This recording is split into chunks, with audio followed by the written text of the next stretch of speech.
Assalamualaikum warahmatullahi wabarakatuh. Bismillahirrahmanirrahim. Alhamdulillahirabbil alamin. Allahumma shalli ala Muhammad wa ala ali Muhammad amma ba'du. Anak-anak sekalian yang dimuliakan Allah, senang sekali Ustadz bisa melanjutkan materi PABP kelas 5 pada kesempatan kali ini.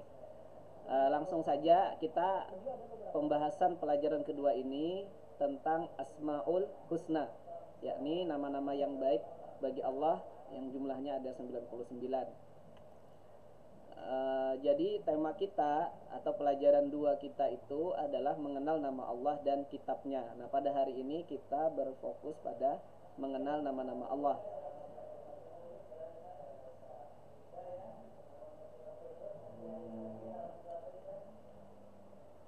Ya, Asmaul Husna artinya nama-nama Allah yang baik dan indah. Jadi kalau ada pertanyaan Asmaul Husna itu apa? Itu adalah nama-nama Allah yang baik dan indah. Jumlah Asmaul Husna itu ada 99.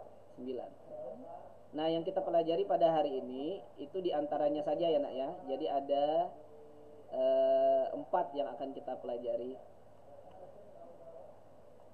yakni yang pertama Al-Mu'mit, artinya yang maha mematikan. Kemudian Al-Hayyu, yang maha hidup.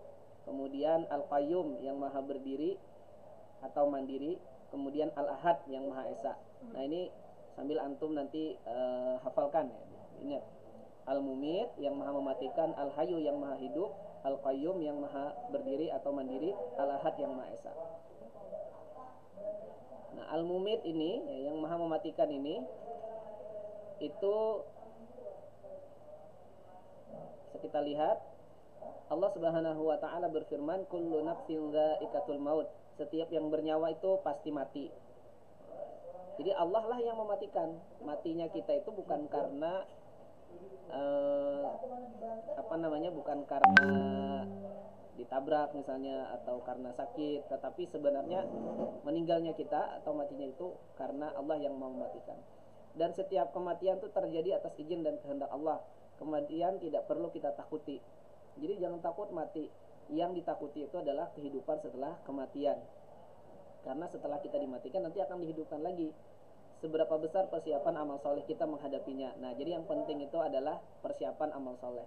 Maka dari itu kita rajin sholat naklah, sholat sunnahnya, tahajudnya, sholat duhanya juga jangan lupa. Kemudian yang utama juga berbakti kepada orang tua di rumah. Kemudian yang kedua Al-Hayyu, yang maha hidup. Jadi Allah itu maha hidup. Nah, kehidupan kita pun ini atas pemberian Allah. Kehidupan adalah pemberian Allah yang wajib kita syukuri dengan menjaga kesehatan dan membersihkan tubuh dan menggunakannya untuk beribadah kepada Allah.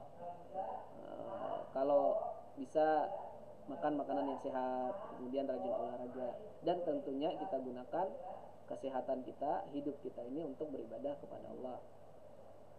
Dan Allah tidak mati seperti kita makhluknya atau manusia. Kemudian yang keempat Al-Qayyum, yang maha berdiri atau mandiri. Manusia memerlukan orang lain, sedangkan Allah itu tidak. Jadi Allah tidak perlu orang lain, tidak perlu sesuatu apapun. Allah bilang kun fayakun, jadilah maka jadilah. Kalau manusia itu memerlukan orang lain, makanan perlu disiapkan oleh orang, berasnya kan tidak bisa bercocok tanam sendiri dan seterusnya. Jadi kalau Allah beda, Allah maha berdiri sendiri, tidak membutuhkan orang lain. Bahkan tanpa manusia sholat semua pun, tanpa beribadah kepada Allah pun, Allah itu tidak akan berkurang kemahabesaran Allah. Dan Allah dapat berdiri sendiri, tidak memerlukan orang lain. Nah, kemudian Al-Ahad, yang maha esa. Jadi Allah tidak ada sekutu baginya. Nah, seperti yang tertuang di dalam surah Al-Ikhlas itu kan, Bismillahirrahmanirrahim, Qul huwallahu ahad. Katakanlah Allah itu satu. Jadi kalau ada sekutu selain Allah, maka ini bisa jatuh kepada kesyirikan. Jadi Allah maha esa, tidak dua, tidak tiga, apalagi banyak. Nah, ini yang perlu kita pahami anak-anak sekalian.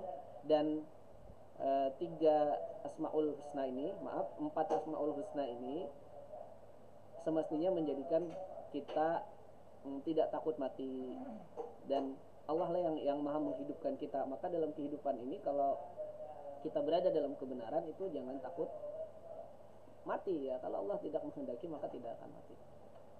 Nah, ini saja barangkali yang bisa Ustaz sampaikan. Salah hilaf mohon maaf. Assalamualaikum warahmatullahi wabarakatuh.